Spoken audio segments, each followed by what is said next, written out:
There was a small neighborhood in the city, known for its tranquility and friendly people. Everything was normal, until one day, a new neighbor appeared. She was an elderly lady, who always wore a black dress and a scarf on her head. Few people spoke to her, because she only went out in the late afternoon and quickly returned home before dark. Amina, one of the residents, began to notice something strange that night. She heard strange noises coming from the roof, as if someone was walking slowly and rubbing the walls of the house.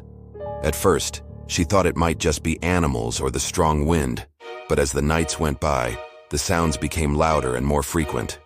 One night, Amina decided to stay awake and keep watch. When the night was quiet and everyone was asleep, she heard the noise again as if someone was walking on her roof. She decided to go to the balcony to see who was causing the disturbance. After waiting for a few moments, she saw her new neighbor walking on the roof. But the strange thing was that the neighbor did not move like a normal person. She seemed to glide silently, as if she were floating above the roof. Suddenly, the new neighbor realized that she was being watched. She slowly turned her face towards the balcony where Amina was. At that moment, Amina was shocked to see a dark face with no eyes or mouth, just a shadowy figure appearing and disappearing.